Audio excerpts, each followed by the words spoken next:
Right that the earth is mine. Burn bright, let the ember shine. You know I'm gonna get it every time. Champion, wearing the crown. I can see my name in lights. Spark from the heart and it shines so bright. Yeah, let the whole world know. Let's go, let's go, let's go.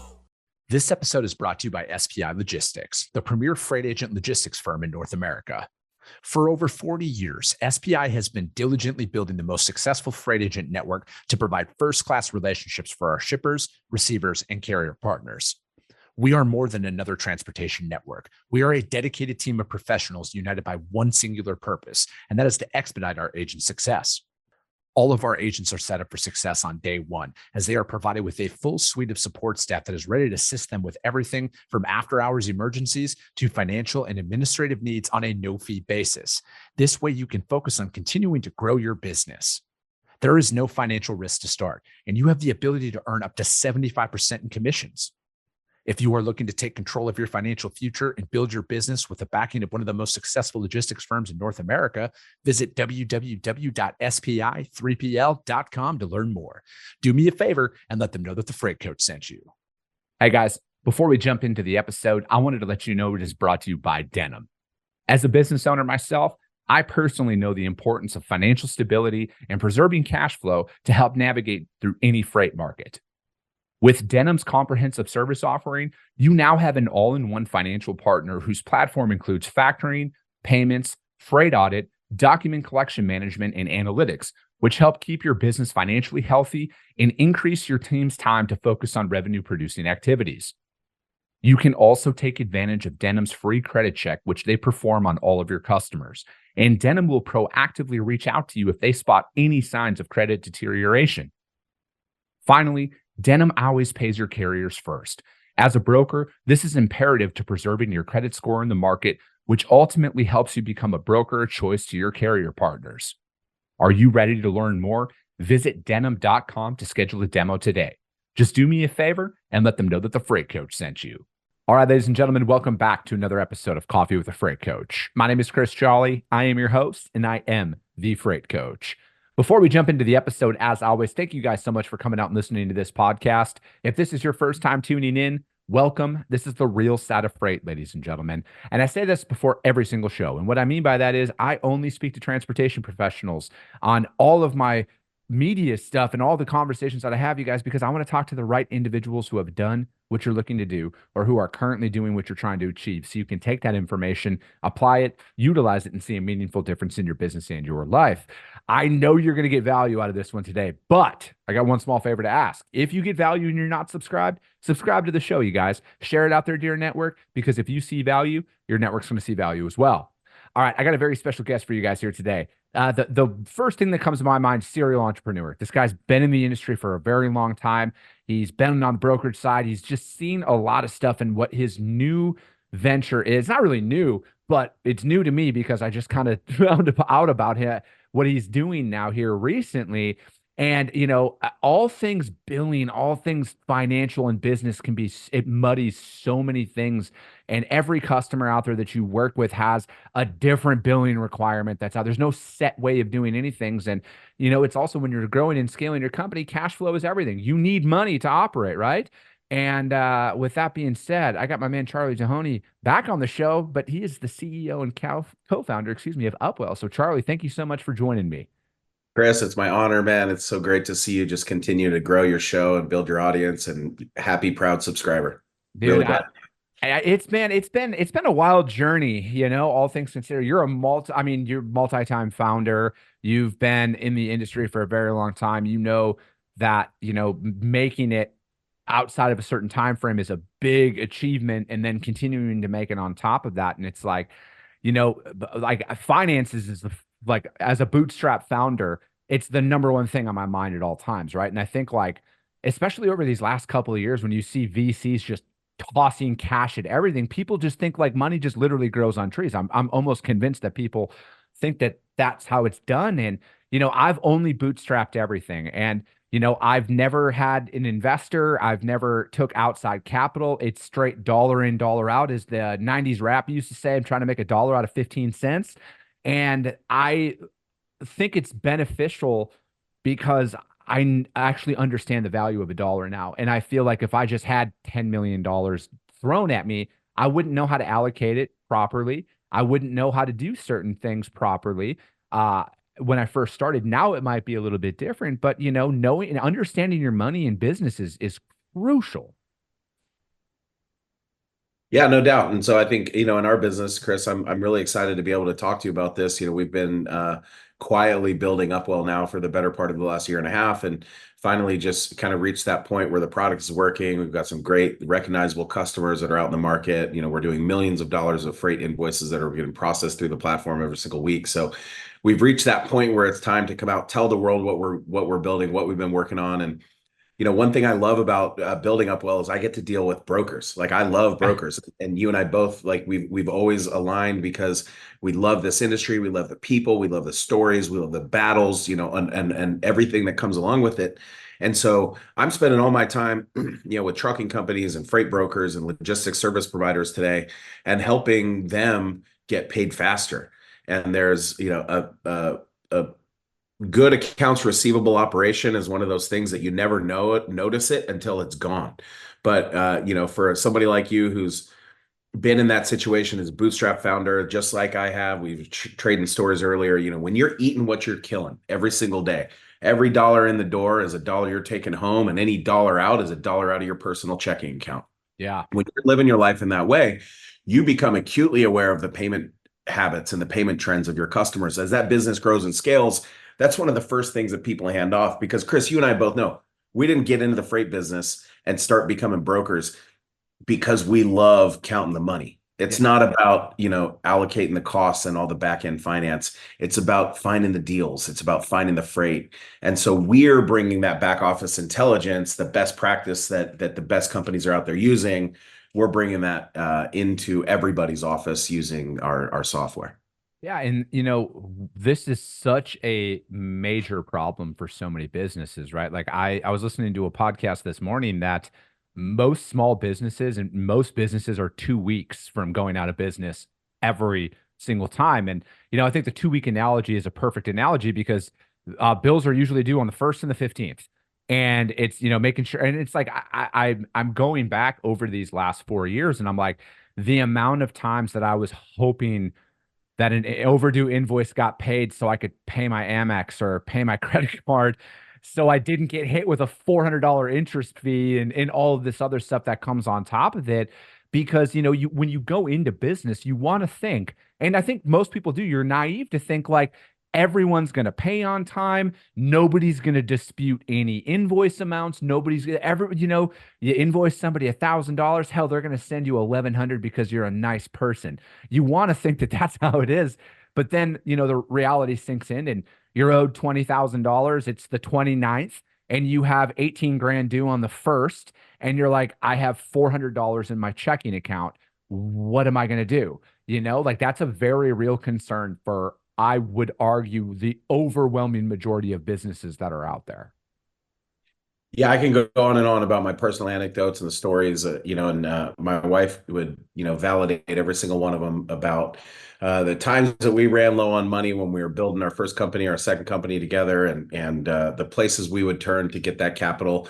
But the reality is, in the transportation logistics industry, there's this misnomer out there that just because you're building a healthy, fast-growing logistics business, that there's a lot of money coming in the door. Your cash is always tied up in your payables and your receivables. And I think there's been a ton of innovation and a ton of automation brought to the accounts payable space in our industry as folks have gotten their documents more organized, and they're doing a better job of getting these documents in the door and getting them in the right place in their TMS.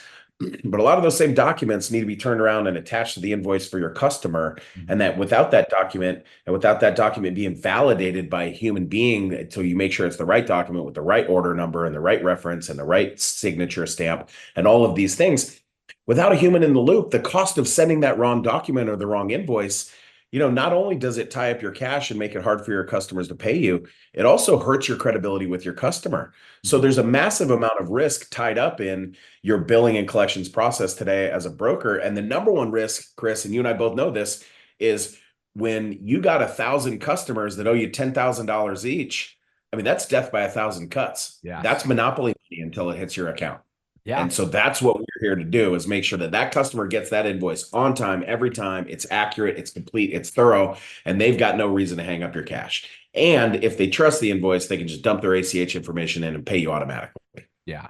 And I mean, automatic payments are always the best when, when all things considered. And because I think like that's as a business, as a sales rep, and I mean, even when I first got started, begging for the money that you're owed for the work that you did, I think is like the worst conversation to ever have. And then just to find out of, oh, can you resend it? I didn't do this or something. And you're like, come on, man. Like, and this, and this is just a frustration that I have in business. And this is just going to come out and it's going to sound as bad as I'm intending it to sound. They would fire you in 0.2 seconds if you didn't deliver everything you're saying to them. Yet for somehow you forgot to dot a fucking I, and they're going to delay your $50,000 invoice by a month because of that shit. And that is why it is so critical to have your accounting on lock. Like I've talked about, like I've actually had my CPA come on the show, Charlie, and talk about the importance of financial acumen in business, and then talk about the bookkeeper that I use. I've had my attorney, my personal attorney for my business, come on the show as well to talk about contracts and all of this stuff to kind of go along with it. Because again, I've only been doing this for 4 years. So like, I'm not a guru, but I've also learned a lot, and I want to put these best practices out there for people. So, maybe they can save a $5,000 lawyer bill because of contract disputes and stuff like that. And, accounting is the outside of brokers' utter lack of communication to a shipper. Their inability to properly invoice is the number 2 complaint that every shipper has with any service provider, especially when it's clearly laid out. If they're a RFP style customer, or there's a nice accounting document that they send over. And I love my shippers that send that over, so then my billing can take care of all of that. And if you can't invoice somebody properly, and it's like you're literally going to put yourself out of business, because why would they work with you? It doesn't matter if your trucks show up on time. If you cause them pain in another area of the business, they're going to drop you. Well, I think you touched on the sentiment that most shippers have, right? Because you do have the shippers in that first bucket that you were talking about that will look for every little angle to delay payment. And I call those ones like the beggars and the bastards. They're just not good customers. But a percentage of your customer, when you're growing fast and you're chasing freight, you're going to get some other guy's like customer that he was ready to fire anyways, right? And that person that will slit your throat for 5 cents or 5 minutes late, that's not the customer that you've built that relationship, the mutual trust, the transparency, the person that you're spending your time with outside of work. Like most of our customers, anybody that's built anything meaningful in logistics that realizes most of your customers, they want to pay you. They want the trucks to show up on time. They don't want any disruptions in their transportation program. And really, if you give them everything that they need, they'll pay you on time. And it used to be, Chris, you're quite a bit younger than I am, but when all the invoices used to be sent via the mail or via email, Peggy or Gladys or one of these folks on the other end would open the invoice, and if it wasn't right, they'd pick up the phone and call you, or they'd send you an email. But those days are gone, man, because when you email an invoice to a customer, you send it over EDI, there's no human in the loop. It's getting reviewed by AI. There's some AP automation platform on the other side. And if you get kicked into rejected status on that invoice, number one, you're not going to know as the back office person at the brokerage. You're going to have to go back in that portal and run a 12-click report to be able to pull down and see if that invoice was even approved or rejected. Secondly, if it gets rejected, there's nobody to talk to. You've got to fix it. You've got to get it resubmitted. So all of these sort of like use cases of reviewing and going back and checking later, they're perfect use cases for AI. And so Chris, right as my partner and I decided to build this company, and we really were gathering our, early kind of employees and our early kind of design partner customers, we were working with about 30, 35, major players in the transportation space to really build out this concept and turn it into a software. But as we decided to come together and build all of this stuff in late 22, ChatGPT's first version came out and was really just blowing up. And we really started to look at the potential and the capability of the large language models. And that's what gave me the confidence to build this company, Chris. I don't think in 10 years, there's going to be humans in North America doing accounts receivable and collections. It's all going to be AI. And we're the folks that want to bring the AI to the transportation logistics space and build this for our people.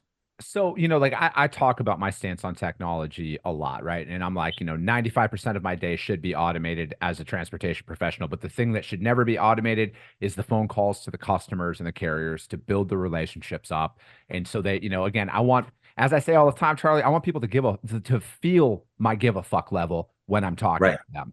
But I feel like freight audit and bill pay, like what you're going in there and making sure like, hey, this customer's in, like, that's the thing where human error can possibly cost you 100 grand really quick. And what a great way where, again, like this doesn't replace the accounting person, but it gives them I think it gives them superhuman powers to make sure like, hey, everything's lined up. And you brought up Gladys and Brenda and everybody else in accounting, which I swear every accounting person's name is Gladys. You're not far off on that. I think there's about a dozen names, right, that all these people have. But nevertheless, my vision, Chris, was always to like, look, I want to give, the next Matt Pyatt at Arrive Logistics, or the next Andrew Silver at Molo, or like one of these like young, just hard charter, or Will Kerr at Edge. One of these guys that have come out and just built like a big brokerage from nothing over the last 10 years. I want to give them the platform that integrates with their TMS, and it integrates with their accounting system, it integrates with their document system, it integrates with their email. And so that when they go to hire that controller, that accounting system, that controller doesn't have to go out and hire half a dozen people. Like one controller with a smart kind of team should be able to look at these dashboards and tell their collections people where to go spend their time. And we're building out the tools and the notifications and all the suite of products that can help them be better at their job. But we do talk about like, the superpower, the supercharge, the existing assets. You think about, if you're a broker and you invest, hundreds of thousands into a TMS like McLeod or TMW, or even tens of thousands into like a Revenova or an Algix or something like that. And then you go out and you spend thousands of dollars on a QuickBooks or a NetSuite, or even tens of thousands of dollars into like a larger ERP. But you have so much horsepower right there. But does everybody in your team know how to use it? Is it all getting used to its fullest capabilities? Hell no, man. There's times that we go plug in Upwell and we start working on folks, automated invoicing, capabilities. Well, turns out their TMS could do it all the way along. A, they never knew how to turn it on. B, they never trusted the data that was in the system to be accurate enough to allow it to go out to the customers. So they put all these engineered, like human, manually engineered steps into this process that all have to be administered by humans. So, I mean, the hard work, man, is what we were doing this time last year when we were standing over people's desks and watching them with monitors just like yours, swivel chair and double clicking, 15 clicks here, 27 clicks there, and starting to figure out like, all right, where's the path to least resistance here? How can we get these same documents that they're moving around, get them validated, get them up in the air so this person doesn't have to look at them anymore? Hey guys, before we go any further in this episode, I wanted to let you know it is brought to you by TIE Software, the battle station for freight brokers. Your TMS should be viewed as a tool to help you execute at a high level in any freight market. With TIE, brokers gain access to a comprehensive platform that has rate intelligence and quoting history converged down to a single screen. TIE also equips your team with all the data they need to confidently negotiate pricing, while also allowing them to communicate directly with both carriers and customers from a single command center. With most of your tasks automated through multiple integrations, your team can focus on making strategic decisions and not manual ones. Are you looking to revolutionize your brokerage by giving them a competitive advantage through automation? Visit www.tiesoftware.com/battlestation to learn more. Just do me a favor and let them know that the Freight Coach sent you. I mean, there's a lot to unpack with what you're saying here, Charlie. Talking about the controller, for example, and then not needing 7 other people.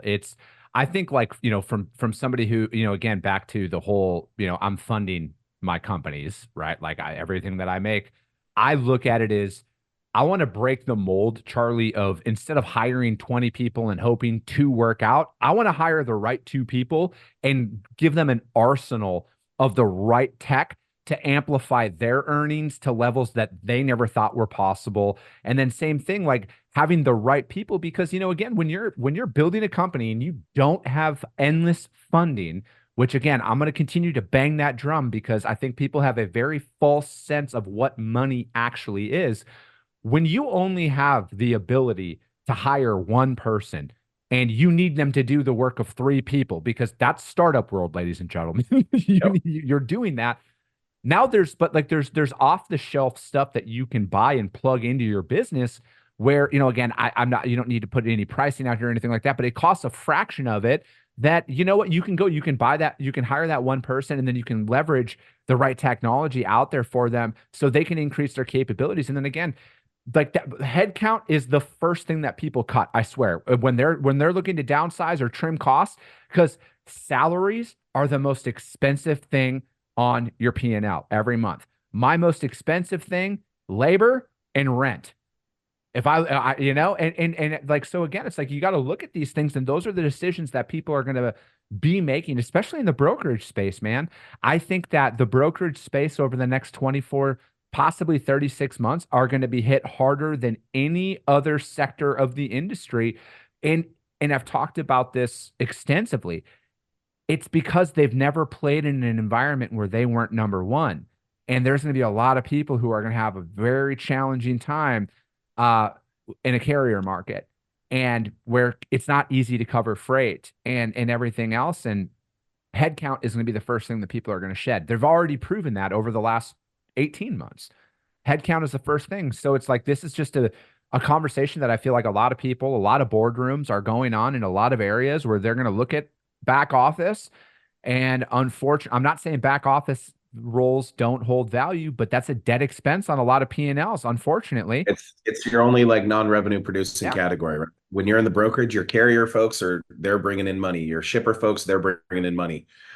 Your back office folks aren't, so you have to be mindful of those. But Chris, I think, you and I have had some pretty fun conversations in the past about like Convoy. And I remember like, you were like appreciative of Convoy, just generally speaking, just like, I love the fact you've always appreciated like kind of the intelligence of like the tech community and freight. And, like, I think you and I both would say we've benefited from all these smart people coming into freight, bringing up these great conversations. And then like, it's like one day, all of a sudden you're like, oh shit, we're talking about some cool stuff that we weren't talking about 15 years ago, which is fun. But when you go back, I just want to kind of use Convoy as an example to highlight your point where we've already seen a lot of layoffs, right? There's been a lot of bloodletting happening in the industry. And if you go back and you think, before Convoy closed their doors, what was happening? Round of layoff after layoff after layoff. And that was tough. That was tough on those people. It was tough on the leadership teams. It was tough on the investors. It was tough on the industry. It was tough on guys like you and I that were fans to see that happening. But, you figured they're going to hit bottom, then they'll bounce back up, but going back to like why I started Upwell is Convoy didn't run out of business. There was plenty of people that wanted to move their freight with Convoy. Convoy didn't run out of trucks. Convoy didn't run out of technology. They didn't run out of people. They ran out of cash in the bank. Mm-hmm. And when you're funded to the levels that they were funded and you've secured massive debt facilities to the levels that they have, those debt facilities come along with collateralization requirements. That means, hey, of all this money we've raised in dry powder, we got to keep this much of it in the bank just to satisfy that this banker is going to get paid back in a cataclysmic event, right? Well, hey, the second that account drops past this debt facility becomes null and void. Bank steps in, takes over everything else. They start making decisions, and the business is no longer under your control. So what I always say is like, freight brokerages don't die of starvation, man. They die of indigestion because they're out there saying, yes, hell yeah, we can move that for you. Yeah, we'll take that load. Oh, you need 60 days? Yeah, no problem. We can do that. Oh, you need quick pay, Mr. Carrier? I got you today. I got you covered. You need a T-check today? I got you. But like, our business in brokerage is to say yes to the challenge, say yes to the carrier, say yes to the problem, like figure it out. But this is one problem that like many brokerages have run into this problem lately. They can't figure it out. They don't have enough cash in the bank. They're not financeable to go out and secure the debt that they need. They don't have the savvy or the sophistication to secure their working capital. And in my 21-year careers, in the space, I've managed bootstrap businesses. I've sent the distributions to the owners in my Worldwide Express franchises. I ran the bootstrap company that I built on my own savings, and ultimately sold. I've worked in private equity backed scenarios. I've worked in venture backed scenarios. So I've seen across all these asset classes, the number one thing that companies can do to increase their value is to clean up their financials. The more working capital that's sitting in your bank account, that's not sitting in your customers or prematurely sitting in your carriers. If you have that money in your account, you can do something with it that pays your rent, that pays your head count. You can make that extra higher, right? Like if no customers ever slow paying you, Chris, could you make that extra higher? Probably. So Yeah. long rant, but that's like really at my core of why this is so important to me. Dude, Charlie, I mean, you honestly are speaking to my soul, like with that statement, because I've talked about this, again, like I've had my CPA come on the show, from a real life examples here. The reason I was able to purchase a home was because I had clean books in my business. It is, if you're an entrepreneur, you are Yeah, most guys can't, right? yeah, you're a massive risk, loan risk to mortgages. And once I got through everything, and the loan officer called me, he's like, "Hey man," he's like, "Can you send over your financials, and invoices?" I'm like, "Is it okay if my CPA sends everything over?" And he says, "Wait, you have a CPA?" I'm like, "Yeah, I have a bookkeeper too. I can put them in direct contact with you." And the guy was just like, essentially, he's like, "Well, that's not necessary now," but and so that helped us buy a house. We were able to get a line of credit as well because the bank said, and I quote, "Your guys' financials were clean. You had clean financials. You guys had a P&L. You sent everything over. You were a low risk to us." They're like, "Even though you were in business for a year, you're a low risk to us. So we approved you for a line of credit just based off of that." So again, you guys, having clean books is literally everything. And it's massive overlook by a lot of people because again, they're so busy saying yes to everything. And that's a big problem that I feel like a lot of people have in business is you go from an employee to an owner, and then you think like an employee as an owner, and you don't think of all the pieces. So it's fun. I'm actually reading this book called The E-Myth right now, and it talks about these style scenarios, how like an entrepreneur has three different personalities, and it's like kind of tying all of this together, where it's like you're running an actual company, right? Like you have to look at things a lot different than you did before. And you have to assess your customers. You have to see, is this person even worth working with and everything else? And, I'm glad you brought up Convoy because Convoy, for whatever reason, like you're right, there wasn't a lack of opportunity. There wasn't a lack of people. It clearly was some financial issues that put them under at the level that it did.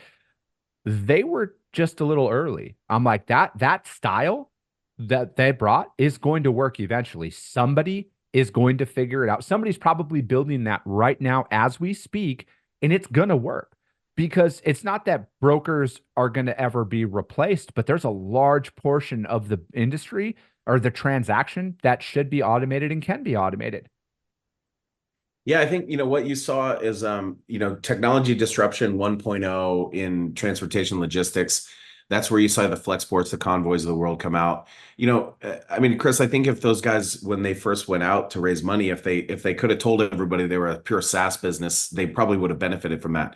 But I remember those days. They kicked around. I know, I talked to Ryan Peterson early, and I talked to Dan early, and like there was a lot of changes in their business models, like from we want to be a software company. Hey, let's check out the marketplace model. But eventually they landed on being a service provider because there was no market, there was no appetite, there was no budget dollars for tech in the space. And then what you saw is as the Convoys and the Flexports of the world started to digitize that experience, the large incumbent technology players started saying, hey, that's a cool little feature. Let's take that and offer it out to our existing customer base. Then you see startups coming out. Hey, let's take this little element of what Flexport is doing and let's go do that for freight forwarders everywhere. And so I think what you're seeing now, so that was kind of 2.0. And now what I see is like, okay, as these platforms have been created and the APIs have opened up and true extensibility and interoperability have become possible, now there's an opportunity to come in and take the humans out of the workflow because your TMS has an open API and so does your accounting system. And all your people are doing is sitting there thinking about what to do with this number where they pulled from this place before they put that number into this place. And so by studying these workflows and getting really in that stream of information between these data systems, we're finding out that there's a healthy amount of time that people are spending just moving information around still because these systems, because if you're a freight broker, right, like you don't have a team of software engineers out there that are building these connections for you. So all of that to say that having this stuff dialed in, and having the money coming in without your people worrying about it, without investing in more resources, is ultimately going to be what's going to differentiate these folks that make it through this next kind of revolution of technology disruption. Because there's plenty of folks like us and ISO Technologies and Highway, that are out there, and we're building world-class applications that can plug and play right into the TMS you're using today, the accounting software you're using today. We can read your emails, we can look at your documents, and guess what? Since we have so many large transportation companies invoicing their largest retailers out of our platform, we get some help from the crowd. So if you're invoicing a large retailer and you come into our system, chances are we already have those standards built out. You associate to that day one, you're invoicing them and you're accurate. So that's really like where we're taking things. Yeah. And I think like that's going to be another huge component of the industry and requirements moving forward, right? Because as economies remain tough and the dollar remains inflated and interest rates remain inflated, suppliers, manufacturers, all of them are going to be hyper vigilant on their P&L as well, on their expenditures and everything else. And they're going to see, hey, who pays us, who causes us the least amount of financial headache. And billing is always going to be a component of that. And then for you to be able to sell billing accuracy to somebody, right? Like, because again, like this is, I think a lot, like your product is good across the board. Like I'm not trying to make it sound like it's not, but a lot of it for the large retail shippers that are out there, like you're talking about, like having that billing requirement already built in, because, you have a hypothetical example, you have a customer who's working with Pepsi, right? And then now your next customer comes in who's also in Pepsi's RFP. Boom, you already have it all done.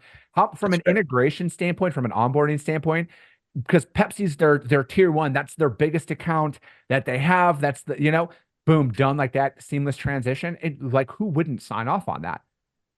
Yeah, it's gone well. The other thing that we've done is, we've integrated with some of the key TMSs that are out there already. So like it's just kind of turnkey, turn on. But there's still folks that we're talking to that have some, old BS TMS, or they've never integrated anything else into their TMS and they don't want to have anything to do with that.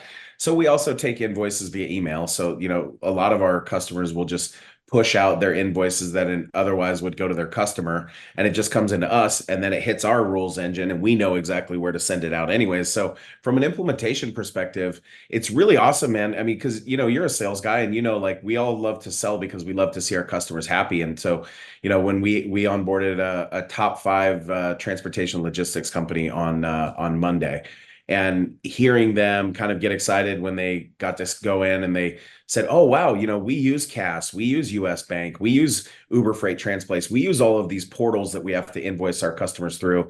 And we said, all right, cool, like put in your credentials, throw them in right there. And then they could start to see their invoices come in. And, I mean, dude, one of the things I love about this is like, on the brokerage side, like the guys on the floor, they're seeing new shit all the time, like visibility, capacity management, pricing tools. Like there's so much cool shit coming out there. The back office superheroes, nobody's built them anything. Yeah. So when I get to show them a dashboard and they're like, oh my God, these are all the portals I'm using every day. Oh my God, these are the integrations that would make my life easier. Like that's cool, man, and that's fun. I think what I see the most about this, Charlie, is this isn't just a freight brokerage solution. This is a shipper solution. This is a trucking company solution. This is an ocean liner solution. This is an all-encompassing solution that's out there. And it's not even just, I know that you're probably, and if you are going to other verticals, I understand, but like this is applicable to every industry in the United States of America. This isn't just a trucking issue. Well, and to that point, in my previous job, when I really kind of like built the conviction that I wanted to build this, I was running this massive logistics tech accelerator. So I'm working with these big companies to find out what their problems are. And then I'd go find these small companies or startups that are working on those issues, and I'd put them together and we'd make the matchmaking, and we get our fees from the big companies who are paying us for access to the small companies and doing all this work. And that's when I came across like, wow, these huge companies have those same problems I had when I was 28 years old and I had to sell my Mercedes to just pay my payroll, right? Like, that happened to me. And like, I saw these big companies were struggling with the same issues that they were solving for in different ways. They were getting debt from large debt providers. They were using stockpiles of cash that they had on hand. And my employer at that time was one of the largest ocean liners in the world, one of the largest steamship providers in the world, CMA CGM Group. They have this same issue where sending an invoice to their customer that's not accurate gets them in this cycle. So anyways, as I saw these big companies have this problem, I thought like, man, I got to go find a solution to this. And then I went out and like, there are other companies that are doing this horizontally across other industries. Like the companies I admire a ton that gave me the confidence to start this are like High Radius, Bill Trust, VersaPay. And what you're seeing, man, is like, I made the bet almost 2 years ago now that, hey, in the next 10 years, nobody's going to be doing their accounting in North America, and I thought like this AR automation or order to cash automation is going to come in a meaningful way into transportation and logistics. And sure as shit, I go to TIA, a couple of weeks ago or a couple of months ago now, and there is Bill Trust right there with a booth at the convention. So that tells me these big guys are waking up to the opportunity in the transportation and logistics space. And really what fires me up, it gets me out of bed every morning is like, dude, you guys are my people. Like, this is my industry. Like, nobody is going to outwork me or out understand the pain points that these people that I trust and I care about and I think about all the time. Like, we're getting to the bottom of these issues, man, and we're making it just for transportation and logistics. So yeah, are we going to get into ocean freight and air freight and freight forwarding, all that? Absolutely. Trucking and logistics is where we're starting. It's not the destination. Yep. But I don't know that there's a world where we end up going out and automating accounts receivable for manufacturers and all these other folks. Maybe there is. Hopefully the company grows to that point where we can hire somebody smarter than me and they can take it to that level. Dude, I love it. Charlie, thank you so much, man. Dude, I just get fired up when I talk to you, man. I can't believe it's been a couple of years, but I'm glad to see you out here going after this, man. But how does anybody reach out to you to find out more about what you got going on? Yeah, you can check us out at upwell.com. You can always find me online. Just Google Charley Dehoney, CharleyDehoney, Dehoney. Go to charleydehoney.com, at Charley Dehoney on Twitter. I'm out there. I love it. And if for some reason you guys can't find Charlie, you guys know you can hit me up. I'll put you guys in direct contact with him. But that is going to be it for today, ladies and gentlemen. And I know you made it this far in the episode. And if you did and you're not subscribed, subscribe to the show, you guys. Share it out there to your network, because if you see value, your network's going to see value as well. I appreciate you guys. I love you guys. And we'll be talking to you soon. Right that the earth is mine. Burn bright, let the ember shine. You know I'm gonna get it every time. Champion, wearing the crown. I can see my name in lights. Spark from the heart and it shines so bright. Yeah, let the whole world know. Let's go, let's go.